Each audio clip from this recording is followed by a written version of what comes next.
उत्तरायण की पौराणिक कथा। सूर्यदेव की उत्तर दिशा की यात्रा। बहुत समय पहले की बात है। धरती पर एक काल ऐसा आया था जब अंधकार बढ़ता जा रहा था। सूर्यदेव अपनी दक्षिण दिशा की यात्रा करने में इतने दूर चले गए कि धरती का तापमान घटने लगा, ठंड बढ़ने लगी और फसलें भी नष्ट होने लगी। मनुष्य, पशु पक्षी सभी परेशान थे। लोग मंदिरों में जाकर भगवान से प्रार्थना करने लगे, हे प्रभु, सूर्यदेव को उत्तर दिशा की ओर लौटाए ताकि धरती पर जीवन फिर से मुस्कुराए। चिंता देवताओं ने महसूस किया कि यदि सूर्यदेव दक्षिण में ही बने रहे तो धरती पर विनाश सुनिश्चित है।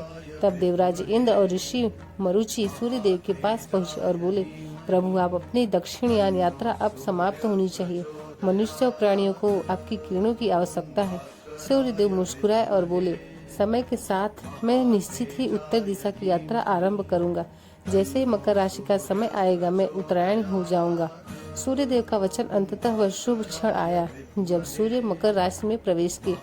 उस समय आकाश में दिव्य प्रकाश फैल गया। देवताओं ने नगाड़े बजाए, ऋषियों ने वेद घोषणा की कि धरती पर एक नए चक्र उत्तरायण का आरंभ हुआ। जैसे ही सूर्य उत्तरायण हुए, धरती गर्माने लगी, खेतों में नई जान आने लगी। जो बीज ठंड से जम चुके थे उनमें फिर से हरियाली आने लगी। मनुष्य खुशियों से भर उठे और बोले, अब हमारे जीवन में सुखता आई है।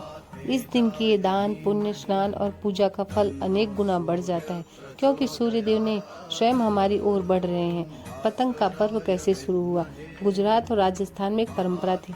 जब भी नए मौसम का स्वागत करना होता, लोग आकाश की ओर रंगीन कपड़े उछालकर खुशियां मनाते। धीरे धीरे कपड़ों ने पतंग का रूप ले लिया। लोगों का विश्वास था कि जब पतंगों आकाश में उड़ती हैं तो सूर्यदेव का स्वागत करती है। स्वागत है सूर्यदेव, हमें नई ऊर्जा, नई रोशनी और नया वर्ष प्रदान करने के लिए धन्यवाद। आकाश रंगीन पतंगों से भर जाता, मानो पूरा आसमान सूर्यदेव के सम्मान में सजा हो। भीष्म पितामह की कथा से जुड़ा महत्व महाभारत में भी इस दिन का विशेष महत्व बताया गया है। कौरव पांडव के युद्ध के बाद पितामह बाणों की सैया पर लेटे थे।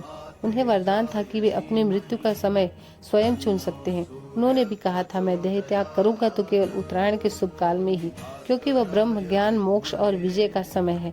और जैसे ही सूर्यदेव उत्तरायण की हुए, उन्होंने अपने प्राण त्यागे और मोक्ष प्राप्त की। इसीलिए कहा जाता है कि उत्तरायण आध्यात्मिक उन्नति और शुभ कार्यों की शुरुआत का श्रेष्ठ महत्व है। इस दिन लोग तिल, गुड़ को प्रसाद बांटते हैं। खेतों में फसलें तैयार होने लगती हैं, इसलिए यह नया कृषि वर्ष मनाया जाता है। बच्चे, युवा, बूढ़े सब छतों पर जुट जाते हैं और एक दूसरे की पतंग काटते हुए खुशी से चिल्लाते हैं। उत्तरायण हमें याद दिलाता है कि अंधकार कितना भी गहरा हो, पर सूर्य अवश्य लौटता है। हर कठिन समय के बाद उजाला आता ही है और जीवन में नई शुरुआत का समय हमेशा आता रहता है।